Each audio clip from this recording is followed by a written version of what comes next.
Bonjour à vous, chers amis auditeurs de ce mot du Padré. J'aborde ici une notion de droit fondamental qui est battue en brèche, celui du droit de l'enfant, qui n'a pas de prix, devenu au fil des temps celui du droit à l'enfant à tout prix. Ce mot s'intitule donc dignité de la procréation et indignité de la réflexion. Mettons-nous d'abord sous la maternelle protection de la Vierge Marie, elle dont nous fêtons ce mois-ci l'Assomption, sa montée royale au ciel qui lui permet de veiller maternellement sur chacun d'entre nous. Pour peu que nous soyons attentifs à l'actualité de notre pays, nous remarquons que les pouvoirs exécutifs et législatifs veulent absolument faire passer une loi de bioéthique qui répond, selon eux, à une demande sociétale qui serait urgente, à un point tel qu'elle serait plus importante que tout le reste, alors que nous sommes encore dans une crise sanitaire et économique sans commune mesure avec ce que l'on a connu ces dernières années. Cette loi mériterait une réflexion plus poussée, malgré le fait que certains de ses rapporteurs qualifient ses opposants de ringards, d'hommes du début du XXe siècle, les cantonnant ainsi au passé dont l'expérience serait dépassée, réduisant le débat à une moquerie de ceux qui n'ont pas les mêmes idées, comme par exemple l'Église, qui en matière de connaissances humaines a certainement plus d'expérience historique, philosophique, psychologique et spirituelle que nos éphémères ministres et députés. Ces derniers semblent d'ailleurs occulter le fondement de leurs idées politiques, inscrits dans l'article 1er de la Déclaration des droits de l'homme qu'ils connaissent finalement très mal. Tous les êtres humains naissent libres et égaux, en dignité et en droit. Ils sont doués de raison et de conscience et doivent agir les uns envers les autres dans un esprit de fraternité. Or, la loi qu'ils défendent veut, pour justifier la procréation médicalement assistée pour toutes les femmes, supprimer juridiquement, dès la naissance, le droit à la paternité.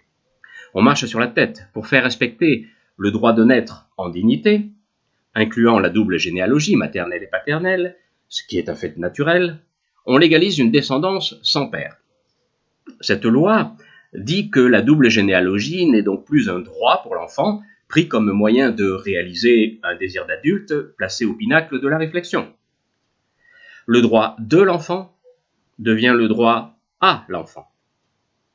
Voilà le but de cette loi qui renferme d'autres dangereuses pistes pour arriver à ses fins. Par exemple, le projet de loi bioéthique, incluant cette PMA, qui doit être vue comme une fabrication artificielle d'enfants privés de père, prévoit également la manipulation de l'embryon humain, perçu alors comme un matériau de travail et de recherche, en vue de la sélection d'êtres humains sur des critères génétiques. Le principe est clair dans la tête de certains chercheurs. Puisque la science arrive à le faire, cela doit bénéficier à l'humanité, l'éthique ne venant qu'au second plan, voire même étant exclue de la réflexion, comme on le voit aujourd'hui, puisque lorsque l'on pose des questions éthiques, on nous répond par des réponses scientifiques, sociétales, voire émotionnelles. Or, ni la science ni l'émotion ne sont là pour résoudre des problèmes existentiels d'adultes. Elles ne sont pas aptes à rédiger des lois morales chargées de protéger et promouvoir l'intérêt général en soutenant, aidant et accompagnant les plus faibles, ce qui est un des rôles de la politique. C'est ce que précise l'article 16 du Code civil, qu'il est bon de rappeler à certains ignorants. La loi assure la primauté de la personne, interdit toute atteinte à la dignité de celle-ci et garantit le respect de l'être humain dès le commencement de sa vie. Quant au Conseil d'État, il dit que la dignité humaine, placée au sommet du cadre juridique de la bioéthique française, a une valeur constitutionnelle, ce qui entraîne la protection de l'individu indépendamment même de sa volonté. La personne est une et inviolable.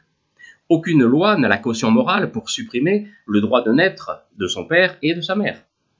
Or, la PMA pour les femmes seules ou en couple de femmes induit le fait que pour l'enfant à naître, il serait indifférent d'avoir comme parents ses géniteurs ou quelqu'un d'autre. Cette PMA, différente de celle déjà pratiquée pour les couples hétérosexuels qui ne sont pas ici dans ce débat, n'inscrit plus l'enfant dans une généalogie charnelle et historique.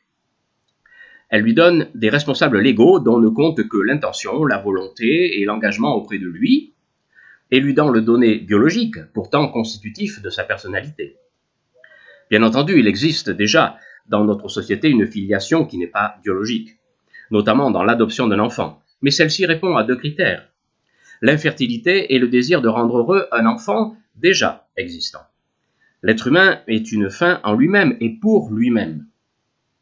Contrairement à la PMA, où l'être humain devient un moyen de réaliser une volonté à tout prix. On ne peut comparer adoption et PMA et se servir de la première pour donner raison à la seconde. L'adoption est un accueil d'un être déjà existant. La seconde est une fabrication d'un être rêvé. L'adoption voit l'enfant comme un don, la PMA le voit comme un dû. Or, l'être humain ne doit jamais devenir l'objet d'une satisfaction d'un besoin à tout prix qui serait un droit sur lui, mais être sujet d'un accueil gratuit qui engendre un devoir envers lui. Sans ambiguïté, le Conseil d'État affirme « L'invocation d'un droit à l'enfant est sans portée, une telle notion n'ayant pas de consistance juridique dès lors qu'un enfant est une personne, un sujet de droit et qu'il ne saurait être envisagé comme l'objet d'un droit d'un tiers. » La PMA exige un combat différent de celui mené contre l'infertilité, au sujet de laquelle l'Église estime que doivent être amplifiés les investissements et recherches qui visent à la prévenir et à la guérir. Le combat contre la PMA pour toutes, qui est une PMA sans père reconnue, n'est pas d'arrière-garde, ni entre idées nouvelles et passéistes. Il est pour le respect de la dignité humaine qui nous pousse à regarder non pas uniquement ce qu'il en est aujourd'hui, mais surtout ce qu'il en sera demain. Par exemple, pour l'heure, la loi interdit d'établir un lien de filiation entre l'enfant et le donneur anonyme nécessaire à la PMA pour toutes. C'est une injustice. Il est contraire au droit de chacun de connaître son origine exacte. Déjà, des enfants nés de dons anonymes de sperme souffrent de cette ignorance que la loi leur impose et par le fait même ne peuvent totalement se réaliser, ne sachant pas d'où ils viennent. Il est évident que dans quelques années, on verra des enfants issus de cette PMA sans père rechercher un lien paternel concret, et cela sera dans l'ordre du droit qu'il nous faudra respecter. Y a-t-on réfléchi? Doutons-nous du fait que l'intérêt de l'enfant exige une référence paternelle, même si celle-ci n'est pas parfaite? Comment justifier que la suppression de la double origine, paternelle et maternelle, est conforme au bien de l'enfant, même si celui-ci a une capacité psychologique d'adaptation à ce manque? Comment en est-on arrivé à penser que le rôle paternel serait interchangeable avec le rôle maternel, voire même inutile à l'intérêt de l'enfant? Le Conseil consultatif national d'éthique souligne que le rôle du père, en interaction avec celui de la mère, est essentiel dans la construction de la personnalité de l'enfant et de son rapport à la diversité de la société, dont l'altérité masculin-féminin. La société elle-même, reconnaissant que l'absence d'un père est un préjudice, par exemple lorsqu'elle prend en charge les enfants des soldats tués en opération ou qu'elle aide une famille dont le père décède par accident. Il paraît donc étrange d'institutionnaliser, d'organiser en toute connaissance de cause des naissances sans père. Le Conseil d'État précise qu'il paraît excessif de donner à une personne la puissance extrême d'imposer à un autre l'amputation de la moitié de son ascendance. À ce titre, on a heureusement évité la PMA post-mortem. Par ces arguments donnés ici en vrac, sortant de mon cœur de prêtre du XXIe siècle, bien dans son temps, ayant même écrit un livre sur la maltraitance infantile qui s'appelle Mal de mer, il nous appartient de retrouver la raison. Poursuivons le débat, même après la légalisation de cette PMA, car hélas, il ne fait aucun doute que cette loi qui passe en catimini dans un parlement clairsemé et désireux de partir en vacances sera vite votée puisque le débat a été bâclé et sans respect de la majorité silencieuse qui, lors de la participation sur Internet aux États généraux de la bioéthique, à hauteur de 89%, n'est pas d'accord sur le fait d'ouvrir la PMA aux femmes seules et aux couples de femmes. Ce débat éthique ne met pas en doute, de la part des opposants à ce projet, la capacité qu'ont les personnes d'accueillir un enfant. Ce n'est pas le sujet. Ce débat a été détourné au profit d'une réaction émotionnelle sans éthique sérieuse, soutenue par la science, vue alors comme la réponse éthique adéquate. Le combat continue. D'une part, car cette loi renferme d'autres aspects qui vont dans le sens d'une marchandisation de l'embryon humain, et d'autre part, quoi qu'en disent ses rédacteurs, elle ouvre sur la gestation pour autrui, la GPA. Au nom même de l'égalité prônée à U et à DIA, et à la discrimination dont se réclameront les couples d'hommes, voire les hommes seuls. Hélas, au vu de ce qui se passe avec la PMA pour toutes les femmes, il est fort à parier que la GPA pour tous les hommes sera bientôt à l'ordre du jour. Il est aussi un autre aspect qui va poser problème. Les tenants de la PMA pour toutes les femmes prônent le remboursement par la sécurité sociale de cette opération de confort sociétal, ce qui poussera inéluctablement à sa banalisation et à creuser un peu plus le déficit de cette pauvre sécurité sociale. Rappelons ici plusieurs choses. La sécurité sociale a été mise en place pour permettre un accès aux soins de tous, en particulier des plus vulnérables. Financée par nos impôts, il serait donc convenable que l'on nous consulte sur son fonctionnement lié à la notion d'intérêt général. Elle n'est pas créée pour satisfaire les désirs émotionnels de quelques-uns. Elle n'existe que pour la médecine au profit du patient, de sa naissance à sa mort. Du reste, la médecine qui lui est liée doit elle-même se concentrer sur les réponses à apporter aux questions de pathologie, en étant attachée à la réduction des inégalités de santé et au soulagement de la souffrance. Le désir d'avoir un enfant à tout prix entraînant la PMA n'étant pas une maladie, il n'est pas moralement judicieux de la rembourser alors que des soins apportés à certaines maladies graves ne le sont que partiellement. Là encore, il s'agit d'une justice à mettre en œuvre au nom de notre fraternité de vie et de notre égalité de droit, vertu qui exige la compassion envers tout être humain fragilisé par la souffrance. Oui, la personne vulnérable est la pierre angulaire de la réflexion éthique.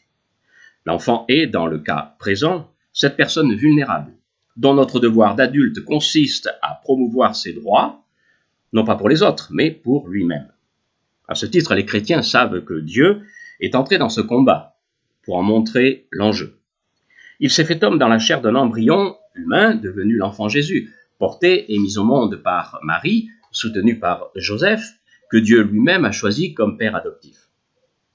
Par cette naissance, Dieu a sacralisé non seulement le couple parental, mais aussi l'enfant, soulignant ainsi son caractère inviolable et le fait que personne ne doit l'amputer de son droit légitime d'avoir visiblement son père et sa mère. Et ce n'est pas parce que l'enfant ne parle pas, ce qui renvoie au sens étymologique du mot enfant, qu'il n'a pas toutes les caractéristiques d'une personne humaine, dont il convient de respecter et d'honorer la dignité inaltérable, qui passe par la reconnaissance de ce qu'il est vraiment et qu'aucune loi humaine n'a le droit de nier. Sur ce brûlant sujet, nous avons besoin d'approfondissement. L'Église, qui par la bouche du saint pape Paul VI affirmait en son temps que l'homme n'a pas sur son corps un pouvoir illimité, propose un petit livre de réflexion que je vous recommande. La dignité de la procréation, rédigé par les évêques de France. Je recommande encore mon dernier livre, Le Café du Padre, qui revient sur l'importance que nous devons avoir dans l'accueil de la dignité de l'autre, quel qu'il soit. Ce livre, à la portée de tous, est opportun pour nous aider à voir en l'autre davantage que lui-même. En ce mois d'août, je demande pour chacun la bénédiction maternelle de la Vierge Marie, qui nous aime comme ses enfants, qu'elle accueille, et auxquels elle ne cesse de tendre la main. Bon été, et on se retrouve, si Dieu le veut, au début de septembre. Que Dieu vous garde et vous bénisse. Au revoir.